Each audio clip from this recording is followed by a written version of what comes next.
Bienvenue à votre émission Coffre aux idées.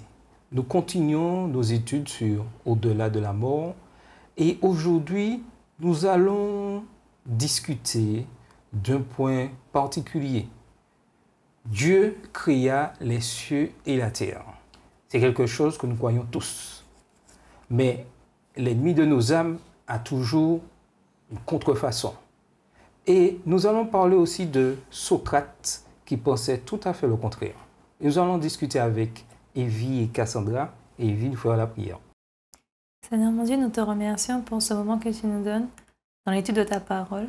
Guide nos esprits et nos cœurs, et afin que tout le monde puisse entendre ce que tu as à leur dire au nom de Jésus pour ta gloire. Amen. Amen. Donc, depuis toujours, Satan, Lucifer, n'avait qu'un seul but. Pouvoir défier l'autorité de Dieu. En défiant cette autorité, il voulait remettre en doute la parole de Dieu. Donc, il ne faut pas s'étonner aujourd'hui que tout ce que la Bible dit, il y a toujours quelque chose qui va chercher à contredire ce qui est dit. Lorsqu'on regarde au début du livre de la Bible, on commence par le livre de Genèse. Et dans Genèse 1, nous sont données des preuves que la terre a été créée par Dieu. Mais aujourd'hui, quelle est la contrefaçon que Satan met en place? On a la théorie de l'évolution, on a aussi tout ce qui est leur histoire de trou noir, leur Big Bang et puis tout ce qui s'ensuit, quoi. Puis bon, je pense qu'il y a encore d'autres courants de pensée que j'oublie, il y en a tellement. Et il y a même des courants de pensée qui se basent sur la Bible, donc qui vont mélanger la vérité et le mensonge, et je pense que ça c'est le plus dur. C'est comme la théorie sur le fait que c'est la création, que Dieu a créé le monde, mais pas en 7 jours littéraux, mais en 7000 ans, un jour pour 1000 ans. Du coup, on se perd un peu dans l'explication et puis on ne sait jamais vraiment qui a tort, qui a raison. Oui, parce que le seul but de Satan, c'est de pouvoir détourner les gens de la Bible, même en utilisant la Bible. Et en mettant le doute surtout. Tout à fait. Donc, il cherche par tous les moyens à pouvoir créer. Donc, la difficulté, elle est là. Il y a une vérité et il y a plusieurs mensonges. S'il y avait une vérité et un seul mensonge... Ça aurait été plus simple. Tellement. Mais de toutes les manières, on l'a bien compris, le but de Satan est quand même de compliquer les choses. Parce que sinon, il sait très bien que son combat serait trop vite perdu. Donc, et puis il faut tenir, tu sais, un peu comme dans les séries, là, on rajoute toujours de nouveaux épisodes, de nouvelles saisons pour tenir les gens un peu d'haleine, tu vois. Oui. Donc, Satan, il fait pareil. Hein. Et tout à fait. Et quand Satan voit que la vérité prend le dessus sur un de ses mensonges, il ajoute toujours un peu de mensonge pour créer ce doute-là. En fait, Satan, il aime bien dire oui, mais... Oui, voilà. Oui, mais en fait, il y a quand même ça. Donc, on n'est pas sûr. En fait, c'est lui, il n'y a jamais une vérité absolue. C'est toujours une vérité à double tranchant. Et puis, c'est selon ce que tu crois, selon ton cœur. Et puis, bon, finalement, est-ce que c'est vraiment important? Dieu a-t-il réellement dit? Ah oui, c'est ça. C'est ça. Est-ce qu'il a... On n'est pas sûr. Tu es sûr d'avoir compris les choses comme Dieu a voulu te le dire? Peut-être que c'est toi qui interprètes mal. Et puis, ouvre ton esprit. Sois pas fermé d'esprit. Tu penses ça et non. Ouvre ton esprit à d'autres courants de pensée, à d'autres façons de voir la vie. Voilà. Donc, quand il a vu que le Big Bang fonctionne moins, et comme tu disais, il a dit, OK, Dieu a créé, mais on va mettre un petit doute. Pensez-vous vraiment que Dieu pouvait créer la Terre en 7 jours? Il ne remet pas en doute. Hein. Il te dit, oui, la Terre, c'est Dieu qui l'a créée. Mais ce n'est pas en 7 jours. Donc, on va essayer de faire bon l'histoire. Quand la lumière vient, la lumière... Et puis en plus, les gens, ce sont des hommes qui ont écrit la Bible. Oui. Donc, s'il y a des traductions qui ne sont pas tout à fait correctes, donc si ça se trouve, on a mal compris. Et puis si ça se trouve, les hommes, ils se sont trompés parce que ce sont des hommes qui ont écrit la Bible. Oui, et puis si ça se trouve, ils ont mal entendu aussi ce que Dieu voulait dire. Et puis, enfin. Et puis finalement, on n'a pas de réponse. Et puis voilà. Oui, tout à fait. D'où l'importance de s'ancrer vraiment sur la Bible. Parfait. Mais il y a quelque chose d'important lorsqu'on regarde que surtout lorsqu'on regarde dans le Nouveau Testament, où il y a l'influence, je dirais, de cette philosophie grecque qui existait du temps de Paul, qui était là et qui remettait en doute toutes sortes de résurrections et qui surtout remettait en doute le fait que après la mort, pour eux, l'âme était immortelle. Et Paul a dû lutter contre ça. Mais la question, on peut se poser, au début, les chrétiens savaient la vérité. Qu'est-ce qui s'est passé pour qu'il y ait une évolution de cette vérité-là, selon vous? Le manque de foi. Moi, je dirais vraiment le manque de foi. Parce que, en fait, au départ, il faut qu'on mette bien les choses. Dieu, il a créé un monde qui était parfait. Adam et Ève n'avaient pas accès aux fruits de l'arbre de la connaissance. Dieu leur donnait en fait toutes les informations dont ils avaient besoin. Ils n'avaient pas de doute en fait. Jusqu'à ce que finalement, Satan mette le péché en eux. Pose la question. Dieu a-t-il réellement dit? Et c'est là, c'est à partir dans ce moment-là qu'on réalise que de toutes les histoires de la Bible, on a toujours ce thème de la foi qui revient avec des personnes qui doutent, qui ne croient pas forcément assez. Et même quand on regarde un peu, mais tous les personnages, si on prend Noé, à un moment aussi, il a douté quand Dieu lui a demandé. Moïse a douté aussi quand Dieu lui a demandé de prendre à cœur ses fonctions. Et à chaque fois, ça va continuer comme ça. Donc, je pense qu'il ne faut pas qu'on soit étonné qu'à l'heure actuelle, en fait, toutes les populations dévient. Oui, tout à fait. Les choses partent dans un sens. Et par rapport aux chrétiens, je pense qu'ils étaient tout nouveaux dans la foi, ils étaient tout nouveaux dans qui était annoncé par les apôtres. Et en fait, Paul, qui apportait la parole aux gentils, aux personnes qui ne connaissaient pas Dieu de base, en fait, il partait en laissant des églises. Donc, en partant, il y a des personnes qui profitaient pour venir semer un peu leur grain. Et donc, si ces personnes-là n'étaient pas fermées, n'avaient pas la foi dans ce que Paul avait dit, ne persistaient pas, c'était plus compliqué pour eux de résister à tous ces nouveaux courants. Et finalement, ils déviaient, quoi. Donc, pour moi, c'est le fait de vérifier. Parce qu'il y a les Béréens dans la Bible. À chaque fois qu'on leur disait quelque chose, ils allaient vérifier. Tout à fait. Après, je pense qu'il y a aussi l'autre phénomène. Souvent, Dieu suscitait des personnes qui allaient souvent à l'encontre du courant de pensée de Dieu. Et je pense bien qu'il y a toujours ces personnes qui vont se dire « Ouais, mais en fait, toi, du jour au lendemain, tu as décidé de penser à telle chose, tu as décidé de croire à telle chose, mais en fait, est-ce que tu es réellement sûr de ce que tu fais? Et puis peut-être que finalement, c'est toi qui te trompes parce qu'il y en a d'autres qui restent dans leur croyance. » Tout à fait, puisqu'il faut comprendre aussi que, certes, la vérité était prêchée, mais c'est toujours une minorité qui acceptait. Exact. Et que la majorité voulait imposer certaines choses. Et il y a aussi un élément dans le temps, lorsqu'on voit comment l'évolution du christianisme a eu lieu, où le compromis aussi s'est installé. Et on le voit bien avec Constantin, qui a voulu allier le paganisme avec le christianisme. Pouvoir réunir les deux afin qu'ils s'entendent. Quel est le danger des compromis? Mais le danger des compromis, c'est qu'il y a toujours un perdant. Il y aura toujours... C'est pas possible d'avoir égalité. Mais en fait, c'est que celui qui va accepter le compromis, finalement, il va se perdre. Parce qu'en fait, à force de reculer sur ses convictions, il ne saura plus vraiment quoi il croit. Puis tu sais, comme on dit, chasser le naturel revient au galop. Donc tu vois, c'est comme dans un, j'ai envie de dire, disons, un couple qui décide de partir en voyage. D'accord? Toi, tu veux aller faire les musées, l'autre personne va aller faire les magasins. Vous allez vous dire, ok, on fait un compromis, d'accord? Allez, on va faire un peu de magasins et puis on va faire un peu de musée. Donc le premier jour, ça va peut-être bien fonctionner.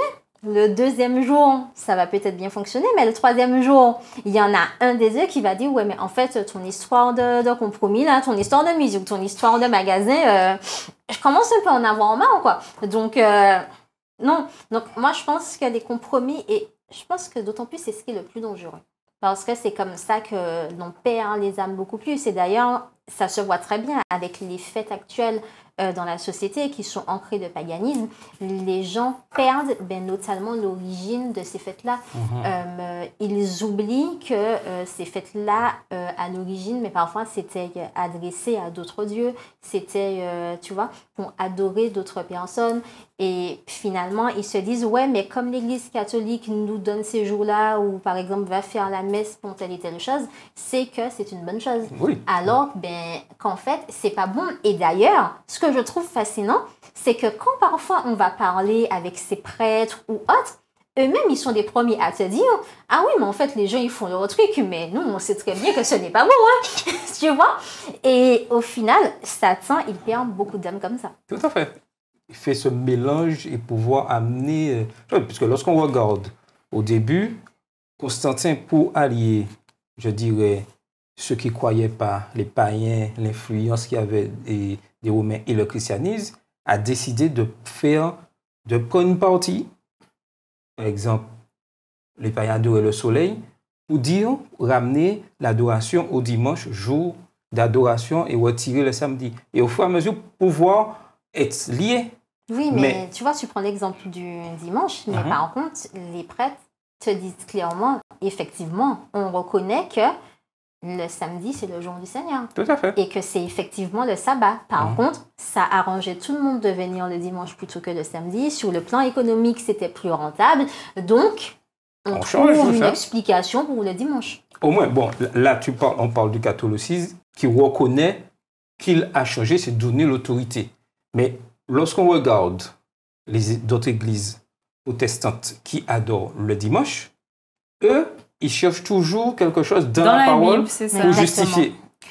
Et en fait, c'est parce qu'elle part du principe que c'est Dieu qui aurait dit ça, sans remonter à l'origine du changement.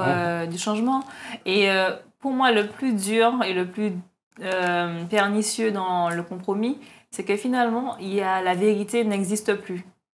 C'est-à-dire que la vérité, elle était au début, mais le compromis fait qu'en fait, le mélange là, c'est pas du tout la vérité. Or, c'est la vérité qui va nous permettre d'être libres en Jésus. Et c'est le but en fait de Satan, c'est de nous éloigner au plus de la vérité. Comme ça, de toute façon, il n'a plus rien à faire. On est loin de Jésus parce qu'on n'a pas la vérité. Et Jésus a dit, dans les petits prophètes, mon peuple meurt faute de connaissance. Et c'est ça le problème. On n'a pas la connaissance de la vérité et du coup, forcément, on fait des mauvais choix. Et c'est en connaissant la vérité telle qu'elle est révélée dans la parole de Dieu qu'on va réussir à avancer et à connaître Jésus pleinement. Et donc, en fait... Je dirais, c'est pas juste connaître la vérité, parce que il y a plein de personnes qui connaissent les textes de la Bible. Je me rappelle d'une prof, c'est une prof de français, elle nous disait clairement... Mais en fait, tant que vous n'avez pas lu la Bible en entier plusieurs fois, c'est pas la peine de venir parler avec moi. Parce que, en fait, je connais tous les textes. Et parce qu'elle connaissait tous les textes, elle trouvait toutes les failles possibles à tous les arguments qu'on allait lui donner. Parce qu'en fait, c'est avoir la connaissance et avoir la compréhension que Dieu nous donne. Parce qu'en fait, on peut avoir la connaissance et avoir un mauvais discernement, avoir de mauvaises... Mais justement, et c'est ça son but. Et je pense que le plus important au-delà des connaissances, parce que je pense qu'il est mieux de connaître une seule page de la Bible s'il le faut, mais par contre d'avoir la mettre en pratique et puis surtout avoir le discernement que Dieu nous donne chaque jour pour savoir qu'est-ce qui est vrai, qu'est-ce qui est faux, que d'avoir toute la Bible que l'on ne connaît pas au cœur. Et puis, en fait, on ne sait pas quoi en faire et on se laisse avoir. Tout à fait. Et je pense qu'en tant que... la recherche de la vérité qui va changer. Et je pense qu'en tant que jeunes, c'est important pour nous de connaître, de comprendre aussi le message que Dieu a à nous dire, parce que c'est comme ça que l'on pourra se faire moins souvent tromper. Je me rappelle que même lorsque j'étais au lycée, j'avais déjà des camarades qui essayaient de me tromper. Ouais, mais regarde tel passage de la Bible où en fait on te dit que finalement un tel il mangeait tous les animaux. Donc je comprends pas pourquoi tu me parles de ton Lévitique. Et puis le Lévitique en plus c'est l'Ancien Testament. Donc en fait, si tu te tiens à son argumentaire, tu vas te dire ah mais en fait il a pas tort dans ce qu'il me dit. Mais c'est parce que on a ce discernement, qu'on a Dieu qui va nous guider à travers son Esprit Saint, que l'on saura dire, ben en fait non, là en fait Satan est en train de me tromper, il faut que je reste ancré dans ma connaissance. Tout à fait. Et en fait, moi, ce qui joue, comme tu disais, ce qui joue beaucoup, en fait, dans le fait de connaître la vérité ou pas et de vouloir la connaître, c'est la motivation. Pourquoi est-ce que je veux connaître la vérité? Est-ce que c'est pour montrer mes connaissances, dire que je sais, ou est-ce que c'est pour rencontrer Jésus? Et c'est là toute la différence. Il y a des gens qui se trompent de vérité ou parce qu'ils ont mal compris. C'est Dieu qui regarde le cœur et la motivation. Et de toute façon, au bout du compte, ils vont trouver, parce que Dieu va les emmener de façon ou d'une autre à la vérité. Tout à fait. Donc moi, le plus important dans l'histoire, c'est déjà de savoir pourquoi on cherche à connaître la vérité. Mais je pose cette question. Si je ne recherche pas la vérité, je serai tranquille. Je ne sais pas. Je ne veux pas connaître. Mais c'est volontaire, hein, ton ignorance est volontaire. Donc là, tu fais exprès. J'ai dit que celui qui ne connaît pas la loi, il est coupable quand même. Mais déjà, moi, j'ai envie de dire... ignorer la loi. Non, mais j'ai envie de dire que déjà, dans le monde dans lequel nous sommes, on est forcément obligé de connaître une certaine vérité. Et ça, dans tout ce que tu fais. Donc, on a toujours un choix à faire. Mais bien sûr. Ben oui, j'ai un choix à faire. Là, quand tu me réponds, c'est un choix que tu fais de me répondre. Et le choix de ne rien connaître est aussi un choix. Est aussi un choix. Le choix de dire je ne veux pas savoir, c'est le choix. C'est aussi Tout un choix. est un choix. Et justement, oui. et c'est d'ailleurs pour ça, c'est parce qu'on a cette capacité de choisir qu'on se retrouve dans ces difficultés. Dans ces difficultés. Parce que Dieu, en fait, nous a créés libres. Et il nous a donné cette possibilité de choisir. Parce que sinon, Dieu, il aurait pu tout simplement dire, bon, Adam et Ève ont péché, ok, très bien, mais en fait, je refabrique de nouveau Adam et Ève, et puis mon problème, il est réglé, en fait, ou bien je fais un reset de leur cerveau, et puis c'est bon, on repart pour mon tour, quoi. Mais Dieu, il nous donne la possibilité de choisir, et c'est parce que justement, Dieu veut nous emmener à faire ce cheminement de recherche, de connaissance et de motivation, comme disait Evie, qu'il ne nous enferme pas, en fait, dans quelque chose. Donc, Dieu souhaite, en tant que jeunes, que nous puissions avoir cette connaissance. Ah, mais bien sûr. Toujours rechercher ce qui est dit dans sa parole. Et on a un exemple typique dans Acte 17, versets 18 et 32, avec l'apôtre Paul, qui n'a pas hésité à aucun moment de pouvoir être avec des personnes qui ne partageaient pas du tout sa foi. Et dans Acte 17, verset 18, il nous est dit quelques philosophes, épicuriens et stoïciens se mirent à parler avec lui. Et les uns disaient, que veut dire ce discours? D'autres, l'entendant annoncer Jésus et la résurrection, disaient, il semble qu'il annonce des divinités étrangères. Paul n'a pas hésité à se confronter avec des philosophes. Et en ce temps-là, les philosophes grecs avaient vraiment étaient vraiment écoutés, c'était des hommes intelligents et que tout le monde écoutait. Et respectait. Et Paul va se confronter à ces hommes-là. Si on nous regarde aujourd'hui, en tant que jeunes, est-ce que nous avons vraiment cette volonté de vouloir nous confronter contre toutes les philosophies qu'on entend aujourd'hui au XXIe siècle? Mais tu sais, je pense qu'il ne faut pas juste dire est-ce qu'on a peur ou est-ce qu'on n'a pas peur. Je pense que les choses, elles vont plus loin que ça. Il ne faut pas oublier qu'on est dans une société où les jeunes sont beaucoup à la recherche d'amis, il y a des groupes d'amis et ainsi de suite. Et les jeunes n'ont pas forcément envie d'être finalement... d'être mis sur le devant de la scène pour des situations comme ça. Et parfois, alors c'est vrai que de plus en plus, les jeunes, d'une manière générale, la population cherche à montrer un peu plus sa croyance. Je crois en telle chose et je l'assume pleinement. Mais c'est pas tout le temps évident. Je me rappelle, ma première année de fac, on avait un prof qui était contre finalement les adventistes et qui ne s'était pas gêné de demander mais en fait est-ce qu'il y a des adventistes dans la salle, donc t'imagines quand tu sais en plus quels sont les adventistes qui sont dans la salle avec toi, que tu sais que vous êtes tous assis à un endroit différent d'un amphithéâtre, tu te poses la question, je lève ma main, je lève pas ma main, en plus de ça tu sens bien que derrière il est pas très net dans ce qu'il veut dire. Tu vois, il y a toujours ce dilemme. Alors, ben moi, finalement, je m'étais dit, bon, ben tant pis, j'ai mes convictions, ben j'assume jusqu'au bout et je lève ma main. Je sais qu'il y en a d'autres qui n'avaient pas levé leur main, mais je pense que c'est pas tout le temps évident de le faire. Et je pense que plus on a confiance en Dieu, plus on expérimente chaque jour notre foi, qu'on expérimente plus la parole de Dieu, on n'aura pas forcément peur d'aller au devant. Mais je reconnais que c'est pas forcément évident. Ouais, c'est pas évident. On se demande est-ce qu'on a les connaissances parce que ces personnes-là ont beaucoup de... Comme les philosophes, ce sont des personnes qui savent parler, qui savent parler à un auditoire, qui savent convaincre. Et nous, on sait pour nous pourquoi quoi, mais est-ce qu'on sait le partager? C'est ça aussi qui est difficile. Est-ce qu'on peut parler à l'intelligence des gens pour leur dire A plus A égale B? En fait, on aurait aimé pouvoir le faire, mais en vrai, on ne peut pas forcément le faire. Et ce qu'on peut... Moi, je pense le plus souvent faire, c'est partager ce qu'on a vécu avec Dieu, partager pourquoi nous on croit, sans vouloir leur dire croyez aussi. En fait, on leur dit moi je crois parce que c'est comme ça et je donne les raisons. Mais vous, si vous voulez en savoir plus, pourquoi pas? Mais pour l'instant, c'est ce que je peux vous dire, c'est ce pourquoi je crois en fait. Oui, mais lorsqu'on regarde verset 32, après que Paul ait fait tout son discours, parler, expliquer avec tous les... Et on connaît l'apôtre Paul. Il connaissait. C'était vraiment un érudit de la loi. Oui, c'est ça. Il avait étudié. Il connaissait. Au verset 32, il nous a dit, lorsqu'ils entendirent parler de résurrection des morts, les uns se moquèrent et les autres dirent, nous t'entendrons là-dessus une autre fois.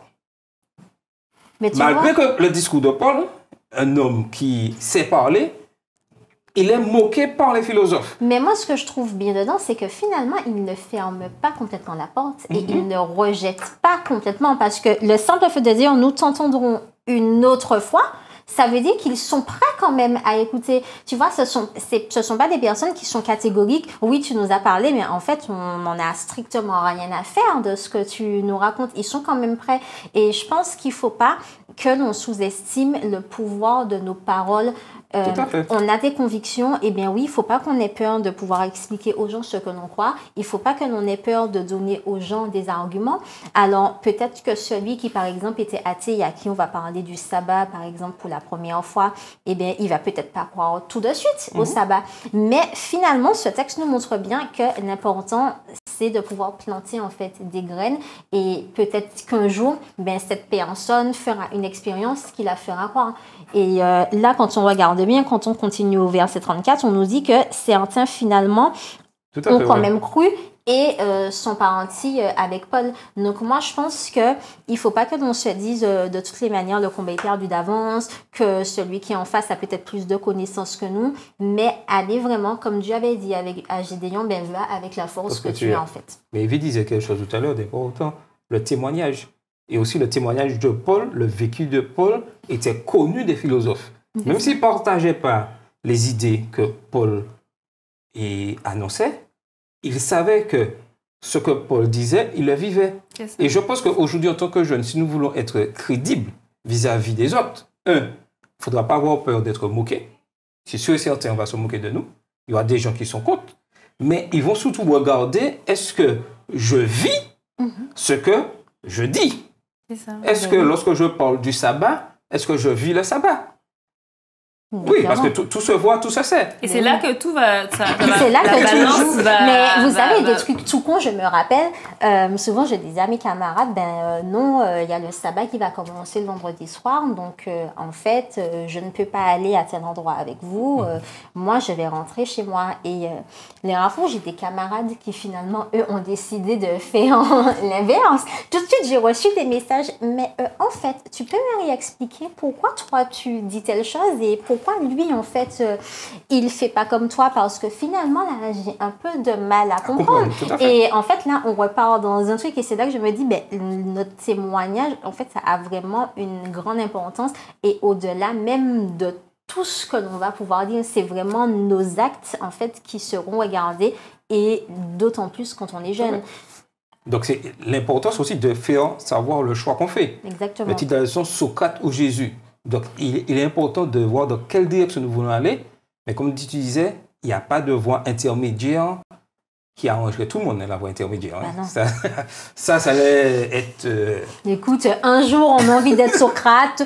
Un jour, on a envie d'être Jésus. Allez, c'est bon, on fait un petit mix des deux. Non, je pense qu'il faut... Mais tu sais, c'est important. Et je me rappelle, quand j'étais au lycée, j'avais des...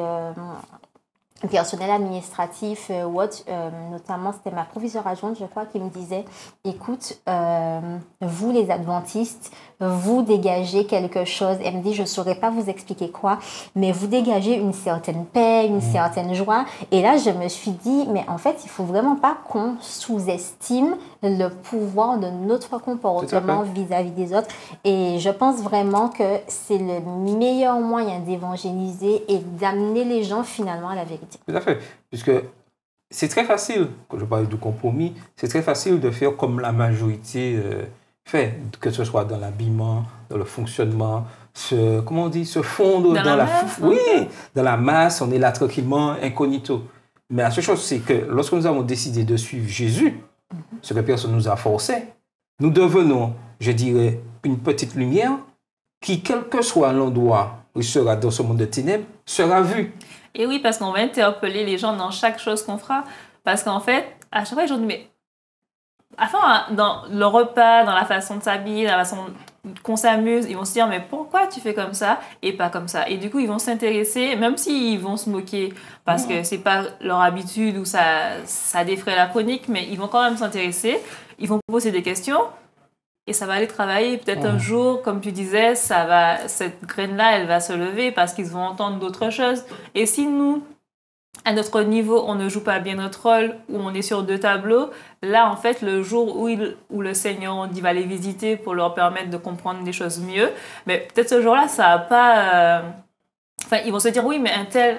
il était chrétien et puis finalement, en fait, je ne veux pas finir comme lui. Alors que si vraiment on a joué notre rôle en étant sincère avec Dieu et avec les autres, ben là, on pourrait peut-être gagner des âmes sans le savoir. Et je pense que c'est même pas un rôle, en fait. Ça devrait juste être notre façon d'être. Notre façon d'être. Tu vois, ça doit être naturel.